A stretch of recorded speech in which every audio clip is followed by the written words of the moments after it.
We're gonna have, I think to start out with this, we're just gonna go down and, we're gonna let everybody have a quick, go at you and what we do. I'm Walsh County Extension agent in Park River, North Dakota. I've been the agent up there for 30 years.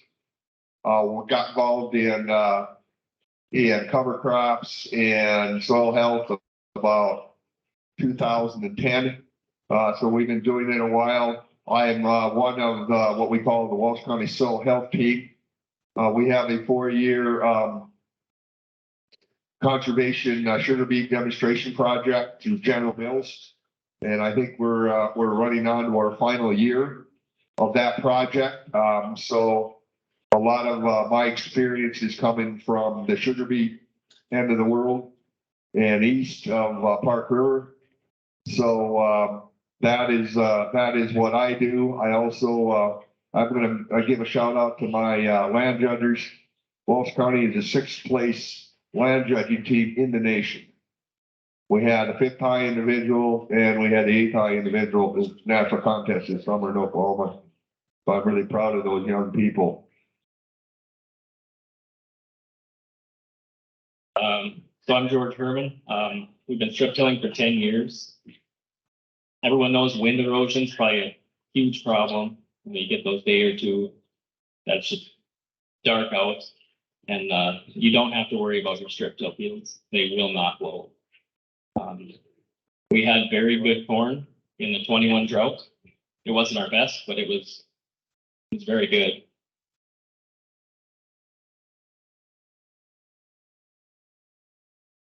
We mainly only do corn. I have tried pinto beans. They weren't any better. I'm not sure there's benefit other than the erosion. And soybeans we've tried, but we do every acre of corn every year for the last 10 years. On our farm, we do the strip tilling, and part of the reason for doing it, big part was the soil erosion. I think Dr. Franzen out of NDSU says that our county, Walsh, to the northeast here, has lost about the topsoil over the last 100-some years that it's been farmed. That's too much soil to lose. So we like it for the erosion standpoint, but also a lot of the times our no-tilling, you're putting your phosphorus in inch or 2 deep. You're not really getting your fertilizer down into the ground very deep. So strip tilling was a chance for us to put the fertilizer in only 4 to 6 inches deep so that it's not stratifying the top 2 inches of your soil. And we only have a couple of years experience with one. We don't have the experience George has, but I'd hope to use it for most of pinto beans and maybe corn in the future. One other point that's seen in one of the no-till strip till magazines was the difference in yield. This is probably in the Corn Belt, was about 20 bushel difference between no-till and strip till on your yield. 20 bushels better with strip till. So it has its advantages to keep a warmer soil than the no-till itself does. So that's exciting to know there's good things using strip till. Dan Vagle, I work for American Crystal Sugar Company as an agronomist. I got involved with strip till because I got on the soil health team with Brad. In a former life, I was a cowboy and an organic inspector, and soil health has kind of been my thing forever. What we're learning about soil strip tilling is the more important part of strip tilling is to figure out where it doesn't work. So you set yourself up for success. That's learning the limitations, because if you listen to strip till salesmen, you know, strip till makes conception a wonder and childbirth a pleasure. And that's not necessarily exactly how it turns out. There's nuances in all of this, and knowing where to stop and where to start will set you up for a lot of success. So that's where I got involved with it.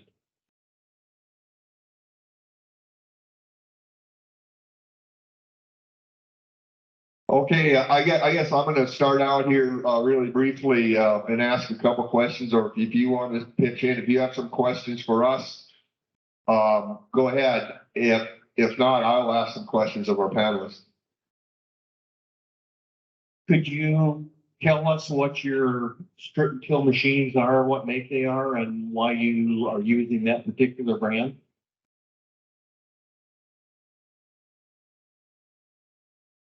I do have a picture of it in there somewhere. But we have a 2510S John Deere. Can you see that on the left there? That's it. It's a 12 shank, 30-inch. I think you can strip till 22s. It seems a little difficult to me because one issue we have had, I actually drive the sprayer down the rows because with even with RTK, it will get into the berm and it doesn't want to drive that straight. So even a narrower strip, that seems like an issue to me. But the upper right one there is just the snow cover. That was a while ago because now everything's white, but it holds snow really fast, which is nice. Usually the more moisture we can keep, the better. Bottom right one is just strips. You can go to the next one. On the left there, you can see better than I can, but that red line on the left, it's strip till, and on the right was just a skip that was spread, and it was no till. And you can see the green on the left. The no till was not I wouldn't no till corn myself, but I'm sure you can do it. So, and then on the right there, that's a good area in the field, but it was really wet when we planted. And the planter was actually going into the strips, the wheels. And so I think we were planting too early. And then the yield was very poor. So if you're not right in the center of the strip, your yield just tanks because you're planting right on there you go. You're planting like on the edge of the berm and in a no-till. So that was something we did. We actually put tracks on our planter because the 1770 NT, we had a 12-row 24. The wheels would go into the berm and you couldn't get them back out.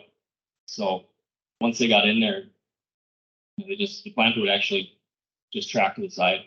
So that was a large issue. And in this field, the yield was a good field, but those areas were very poor.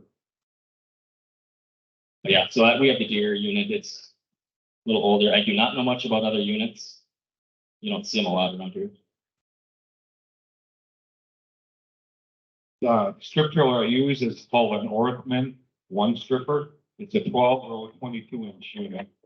And it was purchased used. It wasn't too far away in Fergus Falls, Minnesota. And it has the capability of putting fertilizer down with a shank. So that was pretty much a draw. And I have only we did it this fall again, which is just my second year. So RTK is an issue to try and get everything lined up. First year we weren't very good. We couldn't get some of the parts in with the COVID issues, I think. So this fall, we hope we got it lined up. But Orthman is a big strip till company out of mostly Nebraska. So they are not as big up here probably as Soil Warrior, but I think it'll work okay. We have some experience because our trial, we aren't trying to get guys to buy the machines because it's a fairly expensive outlay right away. We have used the Soil Warrior with the coulters, and it's 22-inch rows on sugar beets. So we have to be very accurate, and implement guidance ends up being a must on 22-inch rows. And we also have had custom guys that they've used the shank and fertilizer placement. If that's your issue, a shank does a better job at fertilizer placement. It doesn't necessarily leave the best looking strip. A coulter, you can do more acres faster and it'll leave a nice looking strip, but you will also not get more than about maybe a 6-inch incorporation of your fertilizer. Strip tilling is slower. It's one pass.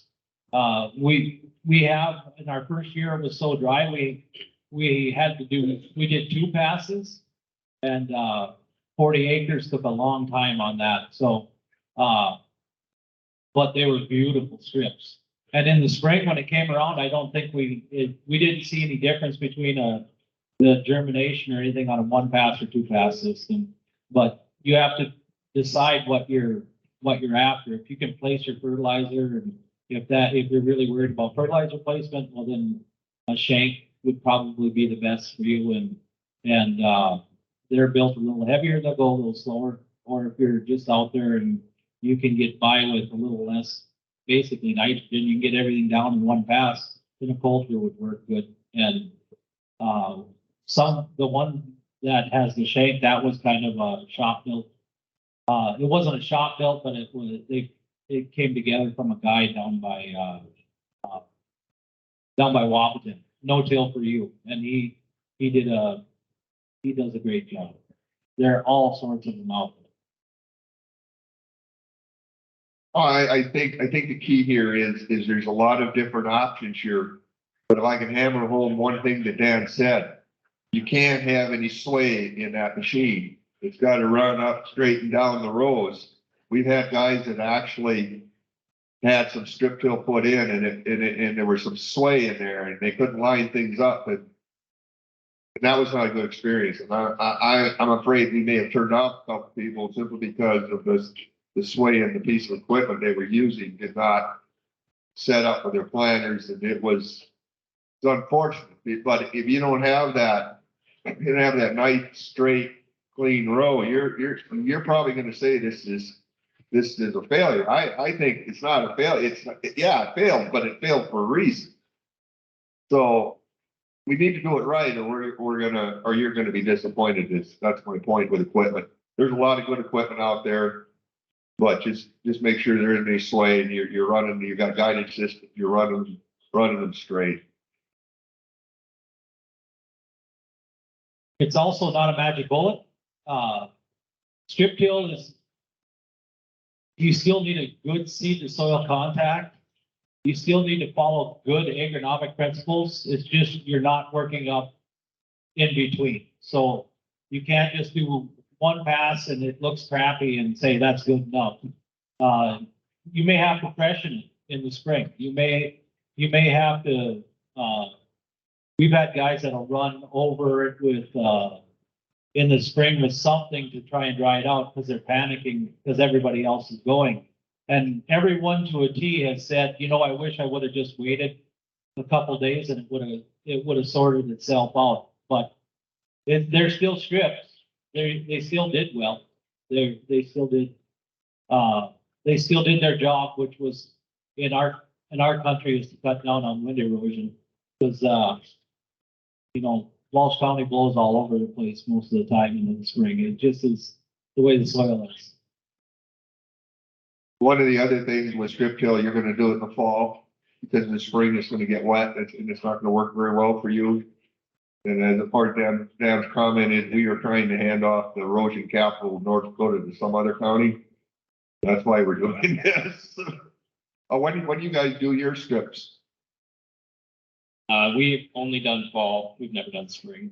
And usually come spring, they've dried out fairly nice. We did Selford the whole field this year on top of the strips. It worked fine. We still planted right down the strips, but I've never done spring, and I don't know. It seems like it's a big process, so it'd be tough to pack that in the spring as well. Stripping was done in the fall for fear that come spring, they'd be slabbing up probably 2 inch chunks of mud that would just dry like bricks. So we make sure it's done in the fall. We also apply anhydrous, and this year was really dry to start, and we still pulled the strip till through. It didn't look the prettiest. The top 3-4 inches was really clumpy, But after that, it was pretty good moisture. It held the anhydrous nice, so we kind of got a jump start on it. And then we got some rain and it worked better, but they usually mellow out by spring. So even if it's clumpy, we've had good luck with it. And then we pulled it late in almost frost because you're going 8 inches deep with it. So I had 8 producers that tried strip till in various forms this spring, just doing fields, and we had a fairly wet spring and there was some broad scale panic that was going on. And of those 8 producers, I had 2 that actually left the strips alone. The rest of them saw a Selford or a Joker or something that went over top of them. And the difference was about 3 days of drying time. Now, 3 days in the spring when you're worried about not getting your crop in is a lot different than sitting up here after we've harvested everything and saying, oh, it was only 3 days. 3 days with on an experimental field that the rest of your family think you're crazy for doing is that's a lot of pressure to withstand for 3 days. So you could still see the strips in a lot of those. You could still, the fertilizer was still there. There was still, it wasn't worked black, but it still did some of its job. But it was a going over it with a Selford or a Joker or something that lightly in the spring it was a way to get it taken care of as well. So the question that I asked is, what kind of crops do you grow with your strip till? Or what do you put in with strip till? I think I kind of mentioned that we've done mainly corn. You have one more picture up there, I think, maybe. We have done edible beans, pintos, a couple times. One year we did have an issue with wind erosion in the field beside it. The fields were touching, and yeah, so this is strip-tilled pintos on the right. They look really nice. And the across the prairie trail, we reseeded the whole field, and it didn't even touch these. So that was nice, but in the end, they didn't really out yield them. But and then on the left there, it's just a that's standing barley stubble in the row. I don't know. I always like to see it. It looks cool. It's I like the practice. It's one of my favorite things we do. But yeah, that was pintos, and we tried soys. But I like it on corn. I'm undecided on the rest. I guess we did try sunflowers on the last year's strips and some pinto beans. And my intent might be to do corn in the future, but it's not quite right yet. Like I said, I work for American Crystal, so the world revolves around sugar beets. And if it doesn't, just ask us. So sugar beets, and then I have some growers that are working. We have done edible beans. We've done. I think we've had guys do sunflowers. Basically, anything they're going to put a row in. And the odd thing about it is we keep saying that strip till is more suited for the a little bit more highly erodible, lighter land, but the guys who strip till the more crops are the guys that are down along the interstate and in the heavier ground in the right at the bottom of the valley. And it's kind of an oxymoron. The fields that got left for me this spring were the fields that were right around Grafton, North Dakota, and that was the heavier ground of everything that had been stripped. I have some pictures of that early spring flooding where the residue on the field, everybody has that problem where all your weed residue comes up and goes to your culvert and floods. And I stood up on the back of my pickup and took a picture of the neighbor on the one side of the road. All of his wheat stubble was all around his drain tile and his culvert, and the strip till field, which was across the road, there was no stubble. All you could see was the water line where the water had come up and come back out. All of his stubble had stayed up in his field where it belonged. That was a big selling point for the farmer, because about 2 weeks after we were flooded out, we were blowing beets out down in that same country. And, we had massive blowouts, and that even with the cover crop wasn't enough to really, it sawed the cover crop off. And, those two fields they were drastically different. We didn't have a cover crop where we put the strip till in.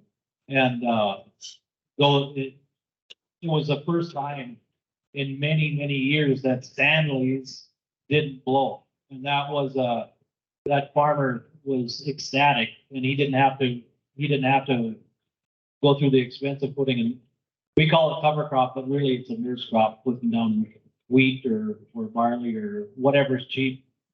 You plant it along with the sugar beets, so they don't helicopter out, and then you kill it off as soon as possible. But it was a very good success. But a lot of different crops guys are trying. If you got to keep your header low to the ground, you will have the problem on strip till. You won't be, because if you've ever driven across strips, you'll rattle your teeth out, because you have where you tilled it, where you haven't tilled it, and truck drivers that like to cut across the field typically learn the first time to go all the way down to the end and go around. Because they will regret the day that they went across the field with that. With my strips, we use a stripper header, Jalbert Reynolds, for doing some of the wheat, not all of it. And we did try the strip tiller in the short stubble in the fall. And it did plug a little bit. We were kind of moist actually after about ½ inch of moisture for the strip tiller, but we do use the tall straw, so it catches some of the intent is to catch more snow, so we can have some moisture by spring.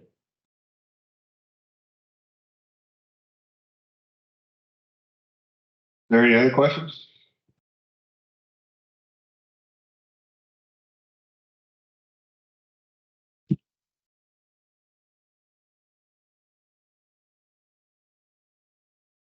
I'm assuming that all of you put fertilizer down.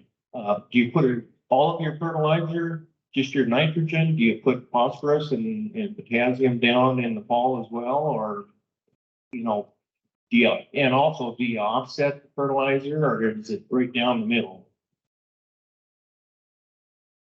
I guess ours is a shank, so it puts anhydrous at the very bottom, and then it puts dry like 2 inches up. And it's all right down the center of the row. And we have a 2 tank, so we'd use a blend but we put it all down in the fall. We don't top dress. The fertilizing we did was just this last fall. We put on about 75 pounds of NAP. And if we're pinto beans, the field probably didn't need a whole lot of fertilizer, but we wanted to try the system to make sure that everything was working in it as we get going with it. Pinto beans, we didn't need nitrogen. We'll probably on the sunflowers, we just spread it, but we had done in the spring of 22. And we will still spread fertilizer with like agrotane or something like that on the nitrogen. If you listen to Dave Franson, if you're going to put your nitrogen down, you should probably be using a shank if you're going to get it down to where it's going to be safe. We have put down, the earlier you're stripping, you're putting your strips in, you're putting your P and K, you can put P and K down, and then you come back through with something that would line up with the strips, and hydrous applicator. We've had guys that have come back in and spread their nitrogen and then used inhibitor on that and put it down in the spring. We've had guys that have sprayed 28% down. We've also had some pretty big beet growers that they use they'll come back in side dress on row crop. They'll come back in side dress. I realize one of the selling points of a strip till machine is that you're not traveling across the field as many times. but being adaptable and being, because every year it doesn't work for just one way to put down nitrogen. It's not, some years anhydrous works better, some years dry works better. And it's a price point as well. So, if you talk to most strip till salesmen, there's many ways to get your fertilizers down. And, most guys that I've done with have used a couple different ways of doing it. So that's a good way of sidestepping the direct question. In general, we try and make it a one pass system. That's part of it. It's a savings. You know, we don't hit it twice. We don't work in the spring, yet it's still a nice seedbed. So if we can help it, we'll harrow it. We do a lot of barley stubble. That's usually what we strip till. It's nice, it's mellow. So we do it all at once, and if we can help it, we won't touch it in the spring.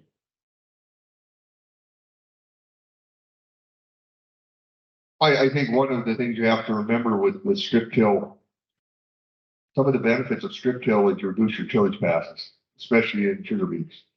If we can eliminate 2 or 3 mechanical passes over the field, that's money we didn't spend. Okay, so we don't have to make quite as much money because we didn't spend quite as much money.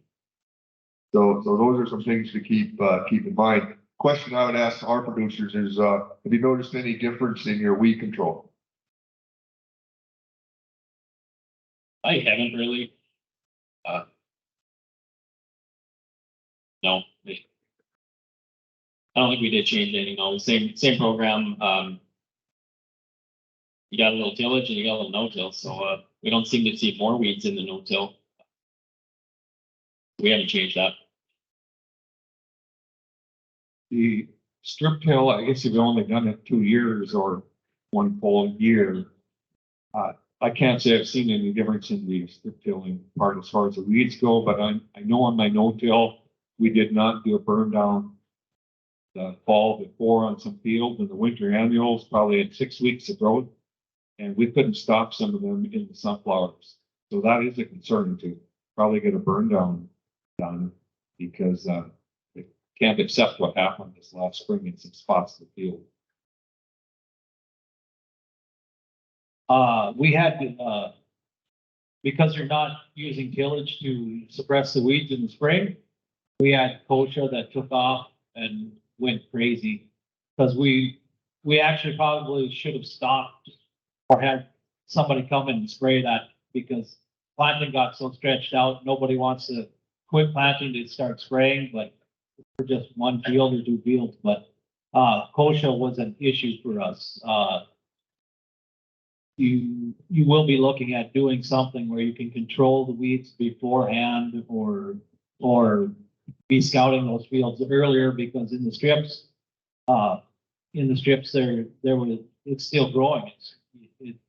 As soon as the soil warms up, whatever's there is going to start growing, and you don't have that extra week to 7 to 10 days to spray it. And it's getting to be my experience. Once kochia gets more than about a ½ inch tall, it's almost unkillable, especially in our country out there. So last year was a problem in strips, but then again, it was also a problem in conventional kochia. The only place that had the normal amount of kochia was the railroad tracks, and it has kochia there all the time. So that was it was a big problem all over the county. Any more questions? I would like to take them from the audience. If not, I can still, we can talk about different things. One of the things that we actually did, we actually strip tilled some sugar beets into some corn stubble, believe it or not. And that was, and then I'll let Dan talk about that, but that was kind of a mother's necessity of invention. But it didn't turn out too bad. I want to talk a little bit about that, the beets into the corn. So it was another challenging spring, and we needed to put 20 more acres of sugar beets in. He didn't have a place to put them, and I looked across the road and saw standing corn stubble and said, "What about over there?" He said I was crazy, and I said, "Well, you need 20 more acres in order to get to your minimum." So we went over there and we planted it between the rows. We had a very good high residue planter that did a really, really good job of, even if we didn't strip till it, it did a good job of clearing out the corn stalks and stubble in between. And those beets came up. I wouldn't have expected it to come up. That it was the worst planting conditions that you'd ever think, but the beets came up. You could roll them. The only problem we had, which has been a problem in strip till, is that we did have the dreaded Mother's Day frost, and it did take out some beets. We lost some stand, and that's what we do notice that on higher organic matter fields, no-till, strip till, frost will be an issue. And if once again, it depends on how long it stays down there, the solar loading, everything else that goes in there. But we did lose some yield. We had the beets come back, or we lost some stand. I shouldn't say we lost any yield, but in those corn, in the beets planted in the corn, it wasn't a big enough disaster that he didn't try it the next year again. So, but we baled and grazed the corn stalks off. So we got rid of a lot of the leaves. The stalks weren't the issue. It was the leaf matter that was creating a problem. So we got rid of a lot of the stalks and leaves, and we just moved over and planted beets in between the rows, of there, and put our fertilizer down with the seed. He went over it with 28% every time he sprayed it. So, which is not really a widely recognized practice, but desperation is sometimes the mother of invention. So it worked out pretty good for him. And it still was within average. It was within average yield. Now, in our Walsh County plots, one of the reasons we got guys to even entertain this is we got General Mills to kick in some money in case the strips didn't perform, to get the farmer back up to normal, to level. And after 4 years, we have one farmer that says General Mills should have paid the conventional side, because the first year was wheat, and he no-tilled wheat against the conventional side. That absolutely was about the same. His problem was ruts. The second year was strips, or he stripped the wheat and put sugar beets in, and the sugar beets out yielded the conventional side. The conventional side, the sugar, I think we had 3 weeks. The strip till side has better moisture. It germinated 3 weeks earlier than the conventional side. It was a real dry spring. And unfortunately, in those 3 weeks, we saw frost and 102-degree soil temperatures. So it wasn't the ideal 3 weeks for those beets to be growing. And we lost about, well, the one stand was 108, was about 120 to 150 beets. The other stand was 220, which was perfect. But in the end, they yielded the same. Beets have this ability to just take up space, and the sugar was within a couple tenths of itself. And actually, by the time we were done with it, he made more money on the sugar beets. Last year, he put in edible beans, and on the where the strips had been, he did 5 bushels better on his yield map on his edible beans. And it's what we're doing is we're building that soil structure so it can handle the water and stuff like that. So, in full disclosure, on some of the other ones, we haven't gone. This is a year we're going to strip in the sugar beets, but with the exception of not working up edible bean ground and no tilling after edible beans, that was a disaster. We should have recognized that there wasn't enough organic matter to hold anything down with it, and we should have lumped it up, be able to keep the soil from blowing on that. But other than that, they've on all these plots, they've basically done as good or better than the conventional. But the guys are paying attention to it. In 40 acres, you could do 40 acres. And pay attention to it. You don't, it's when you get behind the 8 ball, that's when you start having problems. Well, we've alluded to this demonstration project. What it is it's a split 80. We do 40 acres the way they normally do it, and then we do 40 acres with conservation practices. And it's side by side. In most of our fields, at least east of Park River, that's where our projects are.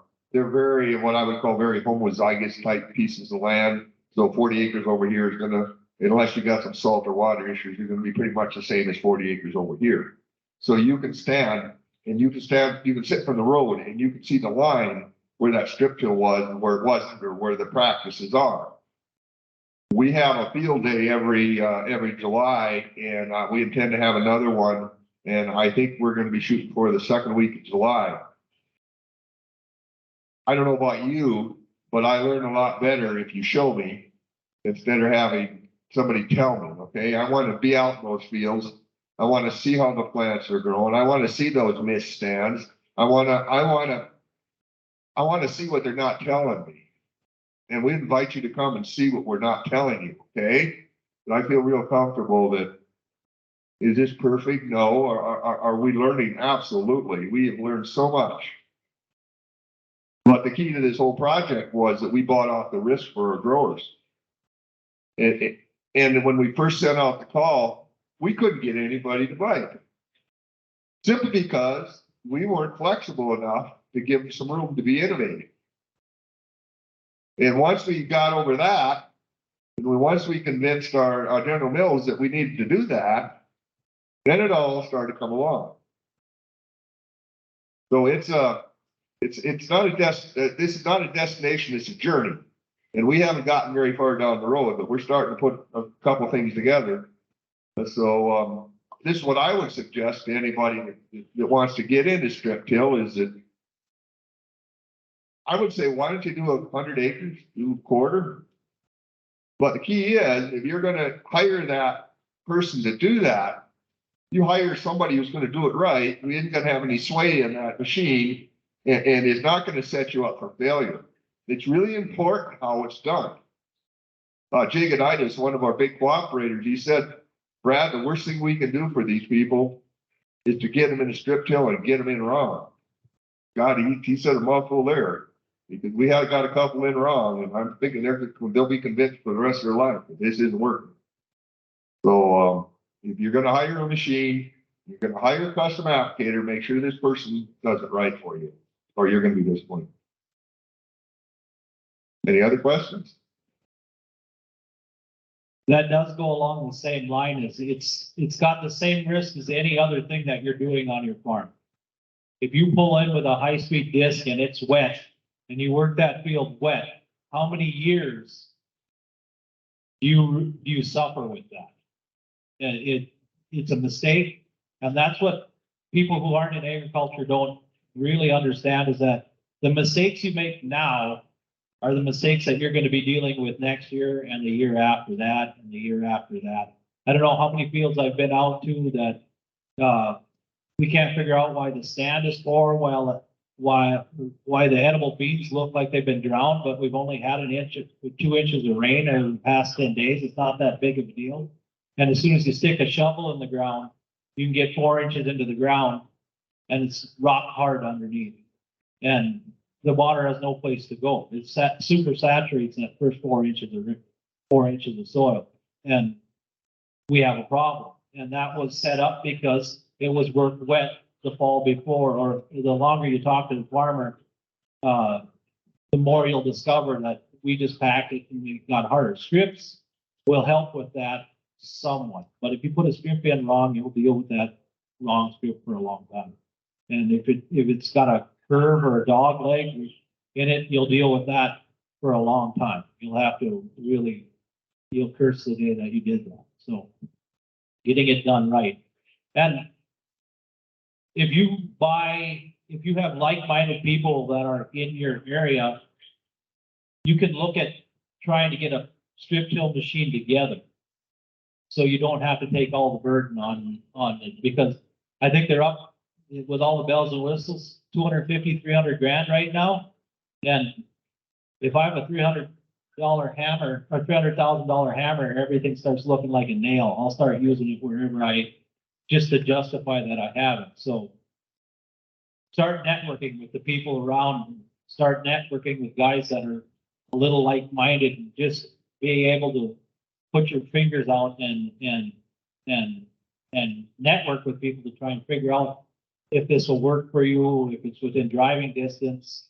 There's companies out there, I know there's companies out there that they're throwing around the idea of putting strip till machines in certain areas if they could get enough acres involved in that. And there's equip funds, there's all sorts of stuff that'll help with it. But I think, in closing here, from Memorial Day to the first week of August, I dig 3 soil pits a week. And we do this all over Walsh County, and sometimes we even trip into Nelson County and found a few holes. But one of the things I have found in all this digging and all this running knives is that we have lost over half our topsoil already. We have lost over half our topsoil. I was in one very flat field, and I'm not going to tell you where it is, but you can figure out whose land it is. But it was a flat field. I figured we we're going to Class 2 land, some of the best land around.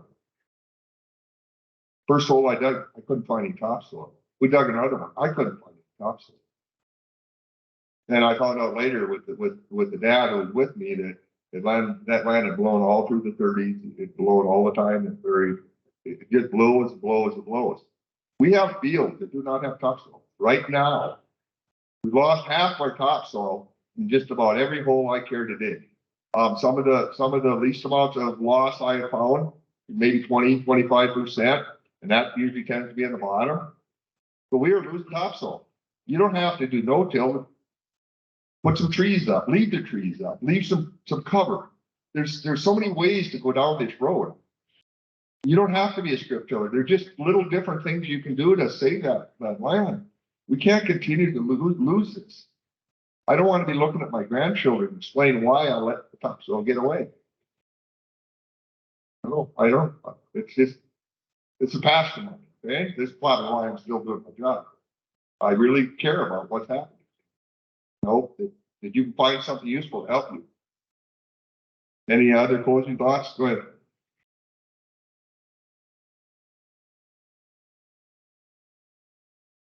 Here's one thing I didn't mention. We don't strip till our headlands. Not fun to try and stay on them. So we use headland management and just go, it'll run itself 70 or 100 feet in. But we work 2 planters in. So when you turn around, you're in the strips. It's also rough. So we work the headlands. Don't know how else to do that. That's very good advice. I might have to try that. We've tried to do headlands, and it's very hard. There's no perfect fields out there, and you probably have rock piles or highline poles, or even the roads aren't probably straight. Who knows? So that's good advice. I guess, like Mr. Vagle mentioned, one negative I find in strip tilling can be that the frost can be harder on the crop. I didn't know that until the canola froze worse in the no-till than conventional. So that is a negative, but to keep your soil in place is a pretty big thing. As Dave Franzen says, we're losing the topsoil, and all it's going to do is cost you guys more money in fertilizer. So he has some pretty stark information from China where they've lost a lot of topsoil in their one of their most fertile plains, and it costs them almost twice as much what it costs us to raise 200 bushels of corn there. So I know from working in the farming industry and all that, you look down and you look at your dirt and you say, I lose my topsoil, it's still there. It's black. I still got stuff in there, but really what it comes is that your fertilizer rates will start increasing to the same amount of yield. So go to your tree row, go to your ditch, put a shovel in there and start digging around and looking at that. You'll find it. You'll see the difference in topsoil, what topsoil looks like. It's in your fence lines, it's in your fence rows, it's in your, when you're picking up the sticks and cursing the tree rows because they drop sticks all over the place take a shovel with you and dig in them tree rows and see how nice the soil really is there. And try and mimic that in your field. It's a hard thing to do. I guess we really don't have anything else to say. We're relatively new. Jody DeYoung Hughes, she's been doing a lot of this work out of Minnesota. She's been doing it for quite a while. She's got a lot of really good research. If you really want to get into some good research, Jody is probably the leader in some of this stuff.